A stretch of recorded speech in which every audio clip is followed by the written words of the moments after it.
नमस्कार दोस्तों, आपका एक बार फिर स्वागत है आज की नई वीडियो में। आज की नई वीडियो में हम कक्षा 7 की एनसीईआरटी शुरू करेंगे। हमारा पर्यावरण कक्षा 7। चलिए देख लेते हैं इस बुक में कुल कितने लेसन हैं।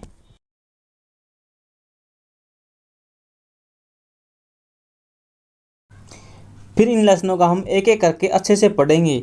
विद ट्रिक आपको एनसीईआरटी कराई जाएगी और एक बार पढ़ने के बाद आपको दोबारा से क्लास देखने की कोई ज़रूरत नहीं है। यानी एक बार में भी आपको बहुत अच्छे से एनसीईआरटी करवा दी जाएगी। पहला लेसन है पर्यावरण, यानी कुल लेसन कितने हैं? 9 लेसन है। कक्षा 7 की कौन सी बुक है? हमारा पर्यावरण, यानी जिसे भूगोल बोलते हैं। चलिए फ्रेंड्स, आज की वीडियो शुरू करते हैं। अध्याय नंबर 1 पर्यावरण, कक्षा 7। फ्रेंड्स, यहाँ कोई खास बात नहीं है। यहाँ विशेष बात है कि रवि ने अपने शिक्षक से पूछा पर्यावरण क्या होता है, तो शिक्षक ने क्या जवाब दिया? जो कुछ भी आप अपने आसपास देखते हो वो क्या है? पर्यावरण है। फ्रेंड्स, यहाँ और कोई मोस्ट इम्पोर्टेंट पॉइंट नहीं है एग्जाम के व्यू से, यहाँ भी नहीं है।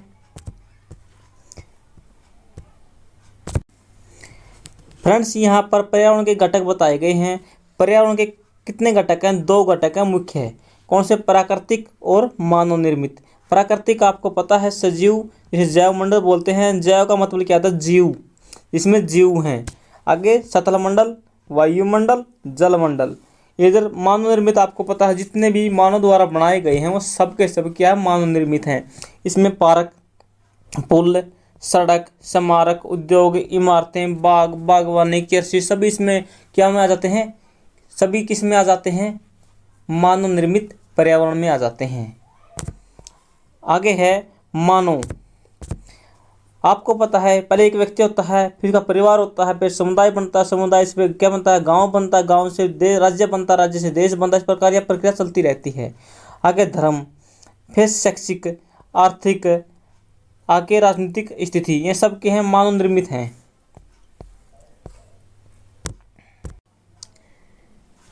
यहाँ से पढ़ते हैं ऊपर के वार्तालाप में, यानी ऊपर जो रवि और उसके शिक्षक के बीच में बात हुई थी वही बात है। यहाँ पर आप समझ गए होंगे कि किसी भी जीवित प्राणी के चारों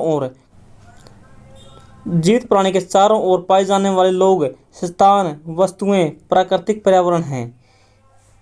ठीक है, कोई जीवित प्राणी है, उसके चारों ओर जो जितने लोग रहते हैं, कोई स्थान है, कोई वस्तु है, ये सब क्या है? पर्यावरण है।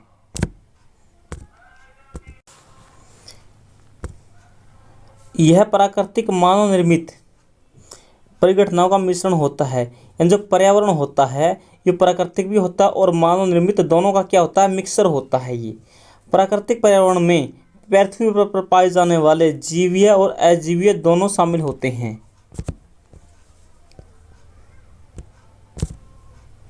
आगे है जबकि मानवीय पर्यावरण में कौन होते हैं? मानव की परस्पर क्रियाएं, उनकी गतिविधियां एवं उनके द्वारा बनाई गई रचनाएं होती हैं। यहाँ पर शब्द की उत्पत्ति बताई है कि एनवायरनमेंट शब्द कैसे बना है। पर्यावरण यानी एनवायरनमेंट की उत्पत्ति किसी हुई? फ्रेंच भाषा का शब्द है एनवायरोनेरा। याद रखेंगे, एनवायरोनेरा या एनवायरोनेर से हुई, जिसका क्या अर्थ होता है? पड़ोस। आगे है प्राकृतिक पर्यावरण क्या होता है? भूमि, जल, वायु, पेड़ पौधों एवं जीवित जंतु मिलकर प्राकृतिक पर्यावरण का निर्माण करते हैं। सतल मंडल, जलमंडल, वायुमंडल, जैवमंडल से आप पहले से ही परिचित हैं। पहले आप पढ़ चुके हैं। कौन सी कक्षा में? कक्षा 6 में। पृथ्वी की ठोस, परपट्टी, कठोर, ऊपर के स्थल मंडल कहते हैं। यानी सतल मंडल कौन सा होता है? जो हमारी पृथ्वी है, इसके ऊपर जो कठोर परत है उसे बोला जाता है सतल मंडल। यह चट्टानों से, खनिजों से बना होता है एवं मिट्टी की पतली परत से ढका होता है। यह पहाड़, पठार, मैदान, घाटी आदि जैसी विभिन्न स्थलाकृतियों का विषम धरातल होता है।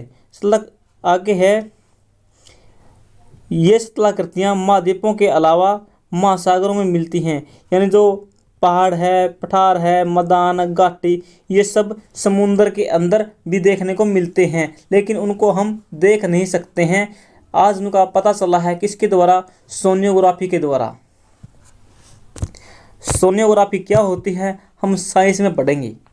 आगे है, सतल मंडल वह क्षेत्र है जो हम वन, कृषि, मानव बस्तियां, भूमि, पशुओं के चरने के घास तल, यहाँ यह खनिज संपदा का भी एक स्रोत है। कौन सा? सतल मंडल। सतल मंडल पर कृषि भी करते हैं हम, वन भी हैं, मानव बस्तियां भी हैं, और घास सतल भी हैं पशुओं के चरने के लिए, और खनिज भी मिलते हैं किस पे? सतल पे। इधर दिखाया गया है ये सतल मंडल। देख लीजिए सतल मंडल में क्या क्या है।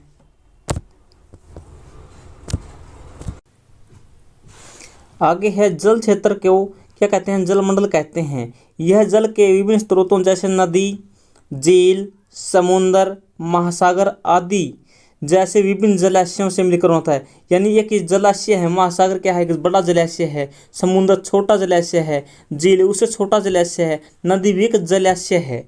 यह सभी प्राणियों के लिए आवश्यक है। यानी जल धरती पे जितने भी जीव रहते हैं उन सब के लिए अति आवश्यक है।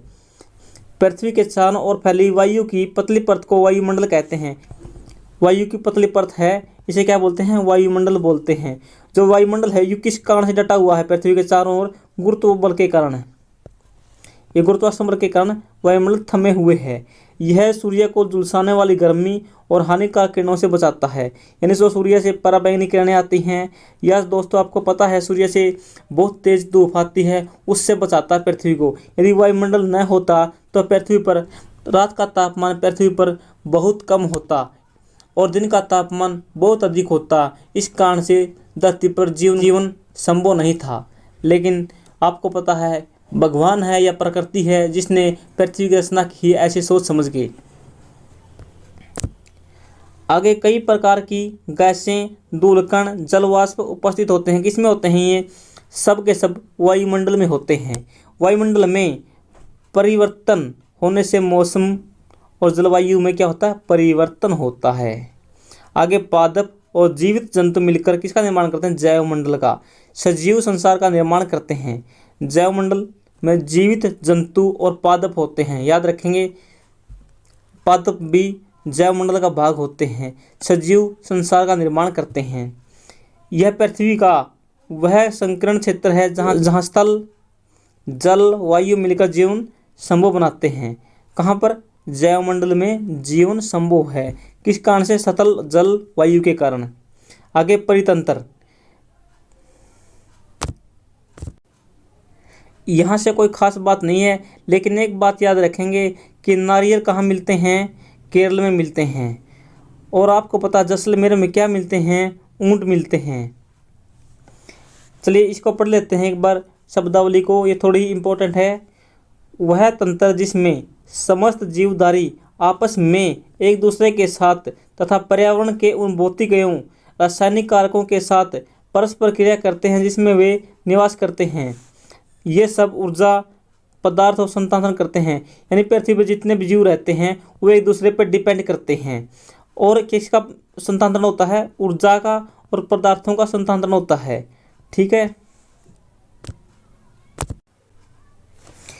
यहाँ पर इम्पोर्टेंट पॉइंट दिया है, एग्जाम में कई बार पूछा जाता है कि विश्व पर्यावरण दिवस कब मनाया जाता है? 5 जून को। कब? 5 जून को मनाया जाता है विश्व पर्यावरण दिवस। याद रखेंगे, यह कोई खास बात नहीं है, यहाँ से है। सभी पेड़ पौधे, जीव जंतु, मानव अपने आसपास के पर्यावरण पर आश्रित होते हैं। प्राय वे एक दूसरे पर आश्रित होते हैं। यानी जो पेड़ पौधे हैं, जंतु हैं, मानव हैं, ये एक दूसरे पर आश्रित हैं। जीवधारियों का आपसी एवं अपने आसपास के पर्यावरण के बीच संबंध होता है। परितंत्र का निर्माण करते हैं। यानी परितंत्र क्या होता है? एक दूसरे पर डिपेंड होना। अधिक वर्षा वाले वन, घास, रेगिस्तान, पर्वत, झील, नदी, महासागर, छोटे से छोटा ताल का भी एक क्या है? परितंत्र है। यानी परितंत्र कहाँ होता है? वनों में भी होता है, घास के स्थल पर रेगिस्तान में पर्वत, झील, नदी, महासागर और छोटे से छोटा ताल होता है, उसमें भी परितंत्र होता है। परितंत्र आपको समझ में आएगा क्या होता है। ये कोई जीव है, इस जीव पर दूसरा जीव डिपेंड करता है, फिर इसी जीव पर दूसरा करता है, ये किसी दूसरे जीव पर डिपेंड करता है। इस प्रकार से चलती रहती है ये प्रक्रिया। यहाँ पर वस्तु विनिमय पद्धति बताई गई है। यह वस्तु विनिमय पद्धति क्या होती है? अदल बदली। अदल बदल बोलते हैं जिसे धन का प्रयोग नहीं होता है। मान लीजिए, चले आपको समझाते हैं आगे। मान लीजिए ये कौन है? जूते संवारने वाला है। ये जूते संवार रहा है, बदले में ये इसको क्या दे रहे हैं? अनाज दे रहे हैं, पैसे नहीं दे रहे यहाँ पर। यानी इसने काम किया, उस काम के बदले क्या मिला? अनाज मिला इसको खाने के लिए। इसे बोलते हैं अदला बदली। यानी किसी के पास गेहूँ हो, गेहूँ दे दो, दूसरे के पास चावल हो, उसको चावल दे देगा। इस प्रकार से अदला बदली चलती रहेगी। आगे है मानवीय पर्यावरण। मानव अपने पर्यावरण के साथ पारस्परिक क्रिया करता है, उसमें अपनी आवश्यकता के अनुसार परिवर्तन करता है। प्रारंभिक मानव ने स्वयं को प्रकृति के अनुरूप बना लिया था। यानी जो आदि मानव था वो प्रकृति के अनुरूप था। उनका जीवन सरल आसपास की प्रकृति पर निर्भर करता था। बिल्कुल आसान जीवन था, कोई दिक्कत नहीं होती, जो कुछ मिल जाए खा लेते थे, आसपास थे। आज के मानव की तरह वो मानव लालची नहीं था। समय के साथ साथ कई तरह की आवश्यकताएं बढ़ती गई। मानव ने अपनी पर्यावरण के उपयोग और उसमें परिवर्तन करने के लिए कई तरीके सीख लिए। उसने फसल उगाना, पशुपालन, स्थायी जीवन जीना सीख लिया, पहिए का आविष्कार किया, अधिक अनुभव जानने लगा। वस्तु विनिमय पद्धति का विकास हुआ। यानी वस्तु विनिमय पद्धति का विकास कब हुआ था? आदिम मानव काल में हुआ था। व्यापार प्रारंभ हुआ, वाणिज्य विकास हुआ, औद्योगिक क्रांति से बड़े बड़े उत्पादन शुरू हुए, परिवहन तेज गति से प्रारंभ हुआ, सूचना क्रांति से पूरे विश्व में सहज हो और द्रुत हो गया है। यानी पे आपके एग्जाम में वस्तु विनिमय पद्धति पूछी जा सकती है, क्या होती है? इसमें वस्तु के बदले वस्तु दी जाती है। गर्मियों में हम रसीला तरबूज खाते हैं, सर्दियों में भुनी हुई मूंगफलियाँ खाते हैं। क्यों खाते हैं? क्योंकि तरबूज ठंडा होता है और गर्मियों में राहत देता है, और मूंगफलियाँ क्या होती है? गर्म होती हैं और सर्दियों में हमें गर्म रखती हैं। इसीलिए भगवान ने भी या प्रकृति ने भी हमारे लिए वो भोजन बनाए हैं जिसको हम गर्मियों में हमें राहत मिले और सर्दियों में राहत मिले। यानी भगवान ने पहले ही रचना रच दी थी, भाई ये गर्मियों में खाना है, ये सर्दियों में खाना है।